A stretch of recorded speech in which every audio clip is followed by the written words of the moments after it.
Esa mañana, abrí mi cuenta y casi ahogo $500,000 perdidos de la noche a la mañana. Antes de que pudiera recuperar el aliento, una publicación iluminó mi teléfono. Una foto de mi hijo y su esposa sonriendo junto a una camioneta nueva. El mensaje se me quedó grabado. Gracias a mi tacaña madre por el coche. Me temblaban las manos, pero no grité. Sonreí. Creían que se lo habían llevado todo. Lo que no sabían era que la cuenta que tocaron era intocable, y yo tenía todas las pruebas. Al día siguiente, cuando abrió la puerta, palideció. Me llamo Gloria Morgan. Casi todas las mañanas me despierto antes del amanecer. La tranquilidad de los suburbios a las afueras de Chicago se siente casi sagrada a esa hora. No hay coches corriendo ni teléfonos zumbando.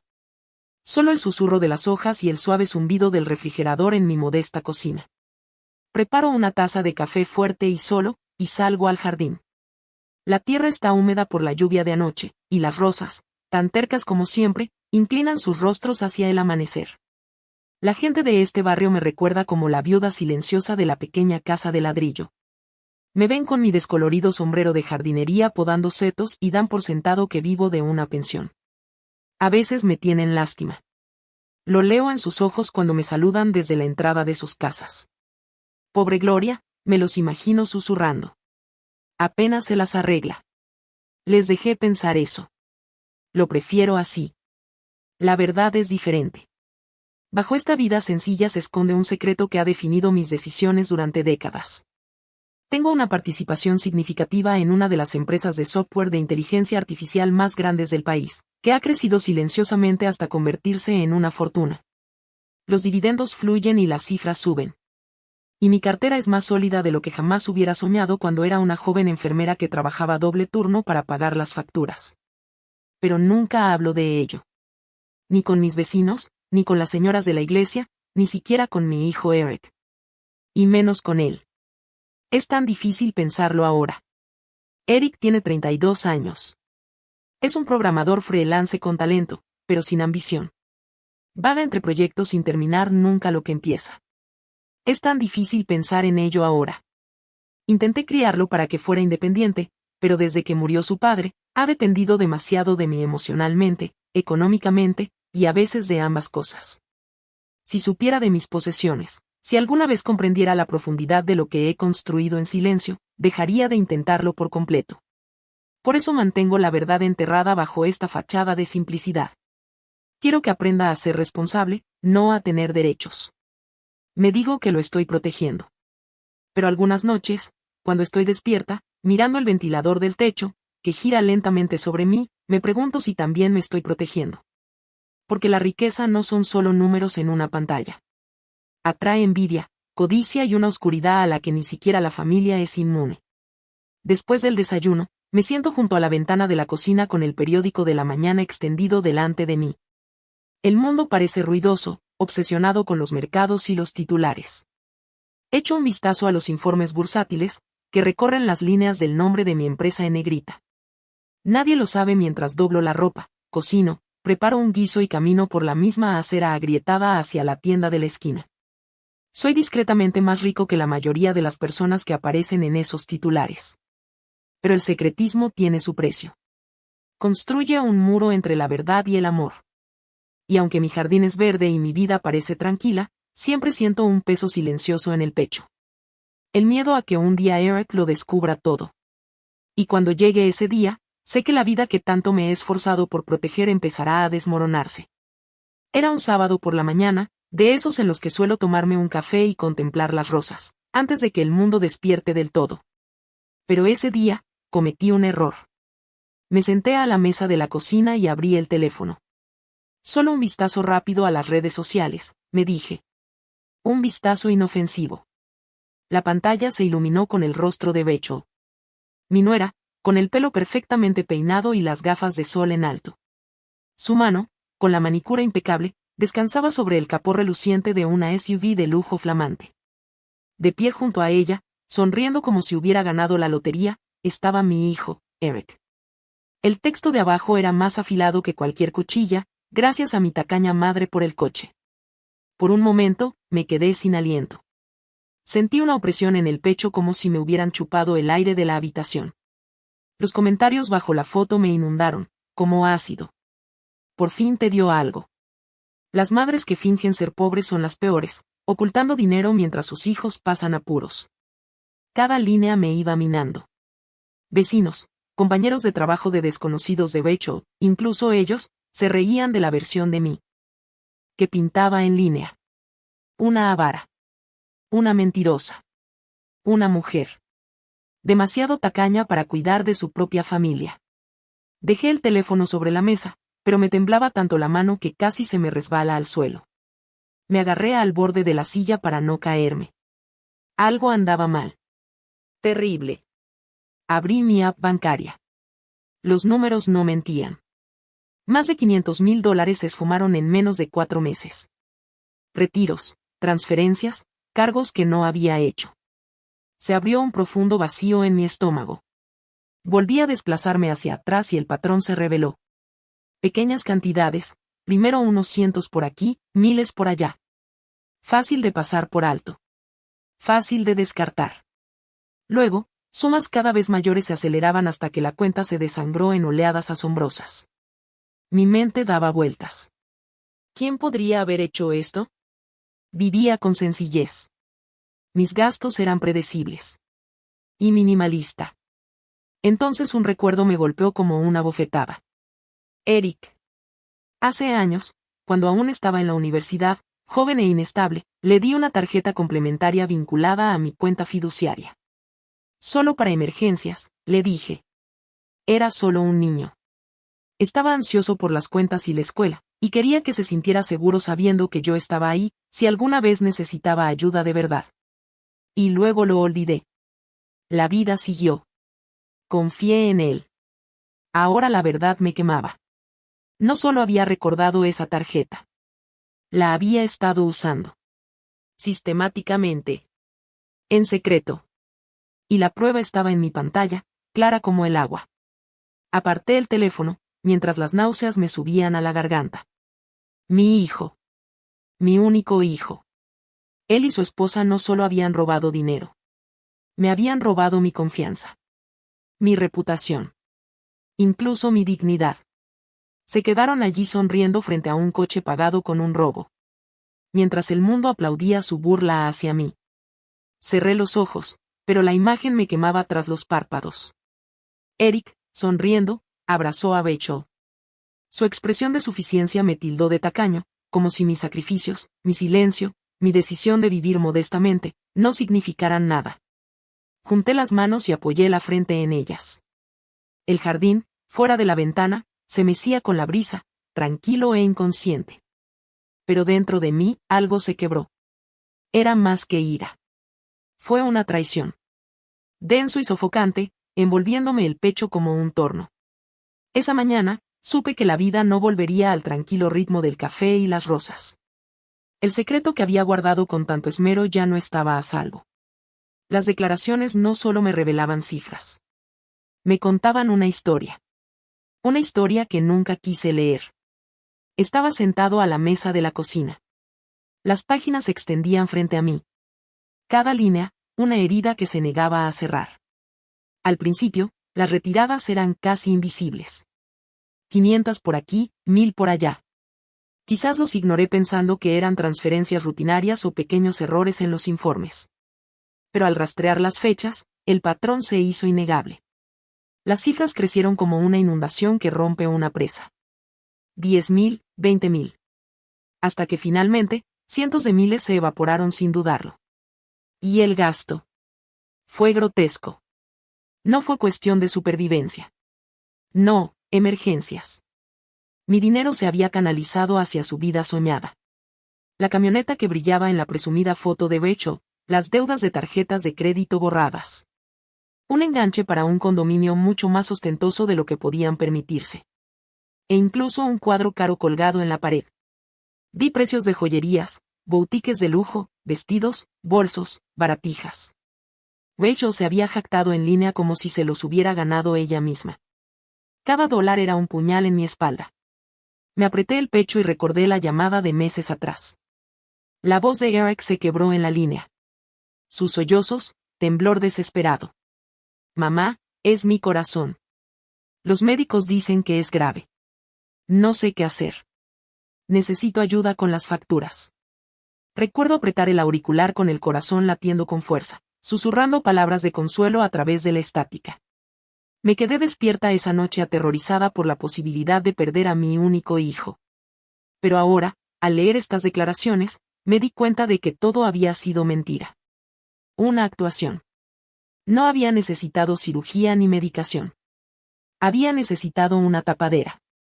Algo que me distrajera mientras me desangraban. La traición me oprimía como un peso insoportable. Mi hijo. El niño que crié solo tras la muerte de su padre. El niño que una vez acuné en brazos temblorosos había elegido la codicia por encima de la honestidad. Tenía 32 años. Ahora es un hombre por edad, pero no por carácter. Un programador freelance con talento, sí, pero sin ímpetu ni pasión. Vagaba entre contratos sin construir nada duradero. Es tan difícil. Pensé que vivir con sencillez lo obligaría a crecer y a luchar por su propio éxito. En cambio, tomó el camino más fácil, el mío, pavimentado con mis sacrificios. Y Rachel. Tenía su huella por todas partes. Ambiciosa, siempre en busca de la última joya, presumiendo ante sus amigos en línea. Tenía una forma de manipular a Eric, dándole palabras hasta que las creía suyas. Había tolerado su lengua afilada en las cenas familiares. Sus sonrisas condescendientes, su forma de mirarme, como si yo fuera un obstáculo en su ascenso. Ahora entendí que no solo era presumida. Era peligrosa. Necesitaba pruebas más allá de los registros bancarios. Algo que desmintiera sus excusas. Esa oportunidad llegó inesperadamente. Mientras limpiaba la habitación de invitados, encontré la laptop de Eric en mi casa la semana pasada. La abrí. La pantalla se encendió. Su correo electrónico seguía conectado. Se me revolvió el estómago mientras buscaba algo que me asustara. Y ahí estaba. Un mensaje de Rachel a Eric, atrevido y descarado. Sigue retirándote poco a poco, ella nunca se dará cuenta. Toma otros 200.000 para la inversión del condominio. Me temblaban las manos al leerlo una y otra vez. Las palabras eran borrosas, pero el significado era profundo. No fue descuido. Esto no era desesperación. Era un plan. Calculado. Frío. Una conspiración entre mi propio hijo y su esposa. Para despojarme de todo. Para reducirme a la nada. Pero su silencioso benefactor. Cerré la laptop lentamente. Mi reflejo fantasmal en la pantalla oscura. Por primera vez, no solo sentí ira ni pena. Sentí algo más intenso. Una claridad. Una determinación. Las sombras detrás de mi hijo no eran solo circunstancias, errores o debilidades. Tenían nombre. Tenían rostro. Y ahora, no me habían dejado otra opción que contraatacar. Aparqué el coche en la calle, a 2 manzanas de su nuevo edificio. No quería que los vecinos ni los guardias de seguridad me conectaran con lo que estaba a punto de ocurrir. El aire de la mañana se sentía pesado, como si la ciudad misma supiera que algo estaba a punto de estallar. Su complejo de condominios de lujo se elevaba con cristales que brillaban a la luz del sol. Justo enfrente, reluciente como un trofeo, se encontraba la camioneta que ya había pagado sin mi consentimiento. Su capó pulido reflejaba el cielo como un espejo. Se me revolvió el estómago, pero seguí caminando. En la puerta, mi mano se quedó suspendida un instante. Saqué la grabadora del bolso y pulsé el botón de grabar. El suave clic sonó más fuerte que un disparo. Me había dicho que solo estaba allí para hablar con la razón y darles una oportunidad. Pero en el fondo, sabía que necesitaba pruebas. Me temblaban los nervios, pero me tranquilicé, enderecé la espalda y toqué. Rachel abrió. Su sonrisa no era cálida. Era nítido, como el cristal. Me miró de arriba abajo como si fuera un invitado inesperado. Tras ella, ya podía ver las señales de la riqueza robada, muebles lujosos, una lámpara de araña enorme y una pared adornada con arte moderno. Sabía que costaba más que toda mi casa. Bueno, dijo ella, haciéndose a un lado, supongo que querías ver que nos compraste con tu dinero. Eric estaba en el sofá, con los pies apoyados en una mesita de centro de cristal. Sonrió débilmente, con culpa. Y eso me dolió más que si me hubiera mirado fijamente. Entré. Necesitamos hablar.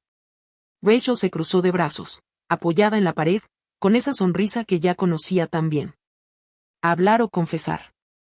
Llevas años ocultando valiosas acciones tecnológicas. Solo tomamos lo que nos merecemos. Sus palabras me dolieron como una bofetada, pero me negué a inmutarme.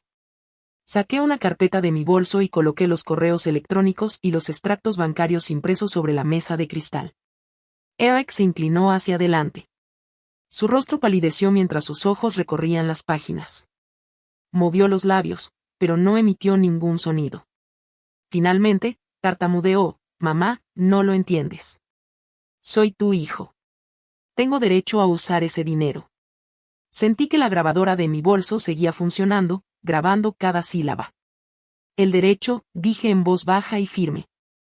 «¿Qué te da derecho a robar? ¿A mentir sobre estar enferma? ¿A humillarme en público? ¿A tomar lo que no es tuyo?» Rachel se apartó de la pared. Acercándose. Sus tacones resonaban contra el suelo pulido, sus manos temblaban al tomar una de las declaraciones, pero su voz transmitía ese veneno familiar. «Deberías transferirnos todas tus acciones. Es justo después de las penurias que sufrimos mientras lo acaparabas todo. ¿Sabes lo humillante que fue vivir como campesinos mientras te hacías el pobre?» La miré fijamente. El pulso me latía con fuerza en los oídos. Me hice el pobre. Sobreviví. Simplemente porque quería que mi hijo aprendiera a valerse por sí mismo. Nunca te debí lujos. Nunca te debí mentiras. Eric golpeó la mesa con la mano, sobresaltándose incluso a sí mismo. «No lo entiendes, mamá. Acumulaste toda esta riqueza y me dejaste con la miseria. ¿Cómo pudiste verme sufrir mientras tú tenías millones? ¿Qué clase de madre hace eso?» La ira en su voz me destrozó como el robo jamás pudo. Mi propio hijo me miraba como si yo fuera el criminal, así que respiré hondo para tranquilizarme. Una madre que quería que su hijo aprendiera a ser un hombre, no una sanguijuela. Una madre que creía que la independencia valía más que las limosnas. Rachel se rió, pero era una risa quebradiza, con los bordes agrietados. «¿Independencia? ¿Te refieres a castigo? Admítelo. Disfrutaste viéndonos retorcernos mientras esos días se acaban. O nos lo transfieres todo o nos lo quedamos de todos modos». El silencio tras su amenaza fue sofocante. Eric evitó mi mirada, mirando al suelo, avergonzado, pero no lo suficiente como para detenerla. Me incliné hacia adelante, cruzando las manos sobre los documentos. Les he dado a ambos más oportunidades de las que merecen. Y en lugar de gratitud, me dieron mentiras, insultos y robos. Creen que soy débil por guardar silencio. Te equivocas. Sé exactamente lo que has hecho y ahora el mundo también lo sabrá. La sonrisa de Rachel vaciló, su máscara se deslizó solo por un segundo. Arrugó el papel en la mano, pero le temblaban los dedos. Eric se recostó en el sofá. Su rostro estaba pálido. Su pecho subía y bajaba demasiado rápido. Recogí la carpeta y guardé los papeles. Mi voz se convirtió en un susurro, pero resonó en la habitación con más fuerza que cualquier grito. «Esto se acaba ya». La grabadora de mi bolso lo grabó todo. Su arrogancia, su derecho a todo, su exigencia de mi obra. Al salir de esa jaula dorada que llamaban hogar, supe que no solo me iba con pruebas. Me iba con una decisión. Por primera vez en mi vida, ya no protegería a mi hijo de las consecuencias de sus decisiones. La carpeta permaneció en la mesa de mi cocina durante 2 días antes de que pudiera volver a tocarla. Cada vez que pasaba por allí, sentía que me atraía como un imán. Dentro estaban los extractos bancarios, los correos electrónicos, las capturas de pantalla de la publicación de Rachel y la grabadora con la voz de mi hijo admitiendo su derecho a mi dinero. Pruebas de traición selladas en papel y plástico. Finalmente llamé a Henry. Henry Lawson había sido amigo de mi difunto esposo, un abogado de finanzas corporativas con una mente inquebrantable y un corazón que rara vez mostraba. Cuando abrió la puerta de su oficina en el centro, su cabello estaba más canoso, su traje más elegante, pero su mirada se suavizó al verme. «Gloria», dijo, llevándome adentro. «Ha pasado demasiado tiempo. ¿Qué te trae por aquí? Puse la carpeta en su escritorio. Me temblaban las manos al acercarla. Esto.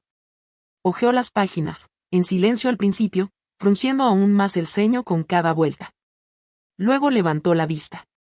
Retiros no autorizados de una cuenta fiduciaria. No se trata de un error, sino de malversación de fondos. Fraude. Y con las cantidades que estamos viendo, esto es federal. La palabra federal resonó en el aire como un mazo. Sentí una opresión en el pecho. Es mi hijo, Henry. Sé que Henry dijo que su voz era mesurada. Pero eso no cambia lo que hizo, no fue un desliz ni un malentendido. Esto fue calculado. Planeado. Y su esposa, a quien intervino el correo impreso, es cómplice.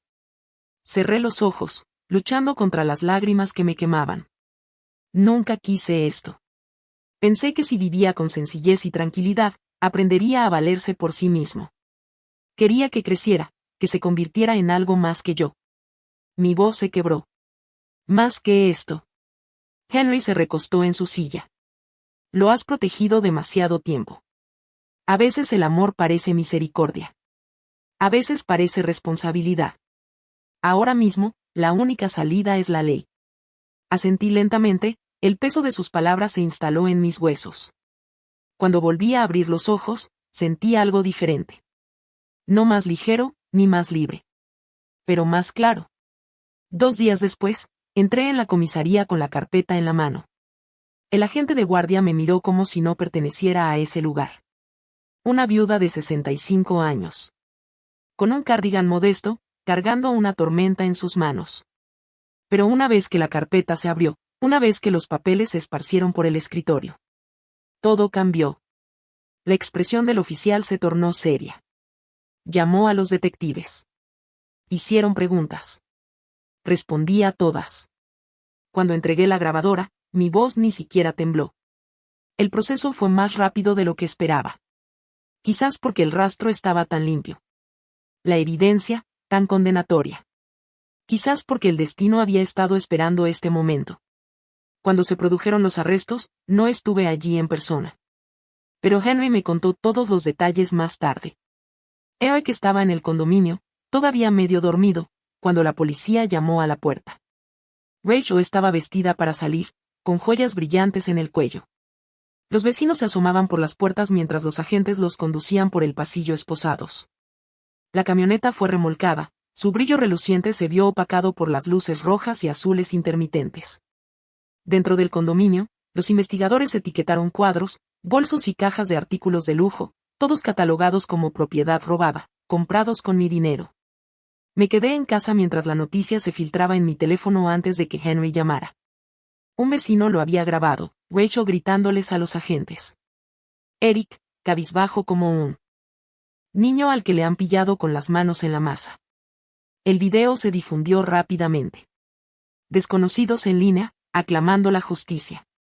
Otros cotilleando sobre la caída de una pareja que se excedió demasiado, demasiado pronto. Debería haberme sentido reivindicado. En cambio, me llevé la mano al pecho y lloré. No por el dinero. No por la humillación. Pero por el hijo que perdí mucho antes de que llegara la policía. Cuando Henry finalmente llamó, su voz era firme. Se acabó, Gloria. Ahora los tiene la ley. Miré por la ventana de mi cocina las rosas meciéndose suavemente con la brisa. Sí, susurré. La justicia los tiene. Pero no sé si algún día volveré a tener a mi hijo. El juzgado del centro de Chicago se sentía más frío que cualquier otro lugar en el que haya estado. Los suelos de mármol brillaban bajo las luces fluorescentes. Pero no había calidez en ellos. Cada paso resonaba como el sonido del juicio acercándose. Me senté en el banco de madera fuera de la sala del tribunal. Tenía las manos cruzadas sobre el regazo. Los bordes de mi bolso se me clavaban en el costado. Dentro de ese bolso no había más que pañuelos y nervios. Pero en la sala del tribunal, el secreto de mi vida estaba a punto de ser revelado. Cuando comenzó el juicio, el fiscal no perdió tiempo. Habló con calma mesurada, cada palabra golpeaba como un martillo. Expuso los extractos bancarios de las pruebas, las grabaciones que había hecho, los correos electrónicos que Rachel le había enviado y las capturas de pantalla de sus publicaciones en redes sociales. Cada prueba estaba numerada, organizada, innegable. Le dijo al jurado que no se trataba de un error ni de una confusión, sino de un robo deliberado. Un plan que se llevó a cabo durante meses. Su voz resonaba con seguridad. Sabían exactamente lo que hacían. El abogado defensor se levantó el traje con elegancia. Su sonrisa era casi ensayada. Intentó presentar a Eric como un hijo confundido. Un hombre que había malinterpretado la cuenta. Que la consideraba dinero familiar. Insistió en que Rachel lo había manipulado, le había susurrado al oído, le había guiado la mano. Eric estaba sentado a su lado, con los hombros encorvados y la mirada baja. Un hombre que intentaba desaparecer en su propia piel. Entonces le tocó el turno a Rachel. No se acobardó. Levantó la barbilla y señaló a Eric con el dedo, como si él fuera el único culpable. No lo sabía, dijo ella. Era todo suyo. Pensé que estaba usando dinero que ella le había dado permiso para usar. Sus palabras resonaron por la habitación, pero el temblor en su voz delataba su miedo. Cuando me llamaron, me temblaron las rodillas. Pero me obligué a levantarme. El juramento me supo amargo, pero lo pronuncié con claridad. Al sentarme en la silla de los testigos, el jurado me miró fijamente. Vivía con sencillez, dije. Mi voz se mantuvo firme, a pesar de la tormenta que sentía en mi interior. No porque fuera pobre, sino porque quería que mi hijo aprendiera a ser independiente. Quería que se valera por sí mismo, no que dependiera de mí para siempre. No solo me quitó el dinero, sino mi confianza, mi respeto y la esperanza que tenía depositada en él. Por un instante, el silencio fue denso, solo se oía el rasgueo de bolígrafos. Sostuve la mirada de Eric al otro lado de la habitación. Tenía los ojos húmedos, pero apartó la mirada antes de que pudiera decidir si era vergüenza o desafío. Entonces llegó el momento que jamás olvidaré. El fiscal pulsó un botón. Y en la pantalla gigante de la sala del tribunal apareció la publicación de Rachel, con toda su crueldad. Su rostro sonriente, Eric a su lado. La camioneta relucía detrás de ellos. Y el pie de foto, gracias a mi tacaña madre por el coche de mis sueños. El jurado dejó escapar una exclamación de asombro. Rachel palideció y se llevó la mano a la boca. Negó con la cabeza con violencia, susurrando, no, no. Había borrado esa cuenta. ¿Cómo lo hicieron? Su voz se quebró en pánico. No esperaba que el fantasma digital de su arrogancia regresara y flotara en el aire a la vista de todos. El fiscal ni siquiera necesitó hablar. La imagen lo decía todo. Los alegatos finales iban y venían como mazos. La defensa pedía compasión. Al presentar a Eric como un niño manipulado, la fiscalía recordó al jurado las retiradas calculadas, las mentiras sobre la enfermedad y las burlas en redes sociales. El veredicto era inevitable. Eric finalmente se declaró culpable, quizás esperando clemencia. Fue sentenciado a 5 años de prisión federal, una pena reducida de 8 años debido a su declaración de culpabilidad. A Rachel le dieron 4 años. Juntos, se les ordenó devolver $550,000. Dudaba que alguna vez lo viera. Mientras el juez leía la sentencia, Rachel sollozaba, con su cabello perfecto pegado a sus mejillas. Eric permaneció inmóvil, mirando al suelo. Me enderecé, aunque me dolía el corazón. La justicia había hablado, pero no había victoria. Solo el sonido hueco de un mazo golpeando la madera, sellando el destino de quienes. Una vez llamé familia. Cuando terminó el juicio, supe que no podía volver a la casa donde todo se había desmoronado. Cada rincón resumaba mentiras y noches de insomnio. La vendí, cerrando la puerta a décadas de recuerdos, tanto buenos como malos. En su lugar, elegí algo nuevo. Un apartamento moderno en el centro de Chicago. Ventanales de piso a techo con vistas al horizonte, la ciudad cobraba vida bajo mis pies. Fue como un renacimiento, líneas limpias, luz abierta. Sin fantasmas. Ya no me escondí. Seguí administrando mis acciones no solo para mí, sino para un propósito mayor. Creé la Fundación Golden Seed, una iniciativa para apoyar a jóvenes startups tecnológicas lideradas por personas con gran determinación e ideas. Quería darles a otros la oportunidad de construir con honestidad, de ascender sin robarle la escalera a nadie. Empecé a escribir entradas de blog, pequeños ensayos, y pronto me encontraba dando charlas en centros comunitarios y conferencias sobre algo que había aprendido a las 1000 maravillas. El amor sin límites no es amor en absoluto. Es una rendición. Mientras tanto, la vida tras las rejas cambió a mi hijo. Al menos, eso decían los informes. Eric se unió a programas de finanzas y programación, trabajando para obtener certificaciones. Mantuvo un perfil bajo, evitó problemas y, por eso, después de 3 años, fue liberado anticipadamente. Antes de salir de prisión, recibí una carta para mí. La letra era temblorosa, pero familiar. Admitió que Rachel lo había manipulado, pero no se disculpó. Se disculpó por las mentiras de la llamada sobre su problema cardíaco del día que me exigió que le entregara mis acciones. Él escribió: «Mamá, la avaricia me cegó. Creí que ser tu hijo me daba derechos que nunca me pertenecieron. No sé si algún día podré arreglar esto, pero quiero intentarlo». Rachel, en cambio, salió de la cárcel y volvió directamente a las mismas sombras. Vivía sola, hacía turnos en trabajos de baja categoría y ocupaba su tiempo libre publicando en línea sobre la injusticia de su condena. Nunca mencionó el remordimiento ni habló de cambiar. Para ella, la prisión había sido una pausa, no un punto de inflexión. Cuando Eric finalmente fue liberado, pidió verme. En contra del consejo de mis amigos, acepté. Nos conocimos en un pequeño café cerca del río. Llegué temprano, con el corazón latiéndome con fuerza, y las palmas de las manos húmedas. Entonces se abrió la puerta. Y allí estaba. Ojos más delgados y maduros, cargando con el peso de sus errores. Se sentó frente a mí, con las manos juntas y la voz tranquila. «Lo perdí todo por la avaricia», dijo. «Solo espero que algún día puedas estar orgulloso de mí». Lo miré. Realmente miré. Y por primera vez en años, no solo vi a mi hijo, sino a un hombre parado en una encrucijada. Se me hizo un nudo en la garganta, pero mi voz era firme. «Te perdono, pero el amor necesita límites, Eric. Demuéstralo con hechos, no con palabras». Le hablé de un trabajo de nivel inicial que podía conseguir a través de la Fundación Golden Seed. Nada glamuroso, nada garantizado, solo una puerta entreabierta si decidía cruzarla. Asintió con lágrimas en los ojos, pero mantuve las distancias. No le ofrecía mi paz, solo la oportunidad de ganarse la suya. Al salir del café, las luces de la ciudad brillaban sobre el río. Y por primera vez en mucho tiempo, sentí que se aliviaba el peso del pecho. El perdón no borraba el pasado. Y no significaba olvidar. Significaba trazar un límite y decir: basta. El amor requiere responsabilidad. El perdón es real, pero también lo son las consecuencias. Y el crecimiento, el verdadero crecimiento, solo llega cuando afrontamos el coste de lo que hemos hecho. Desde la ventana de mi nuevo apartamento, a veces veo parpadear las luces de la ciudad, como brasas en el horizonte.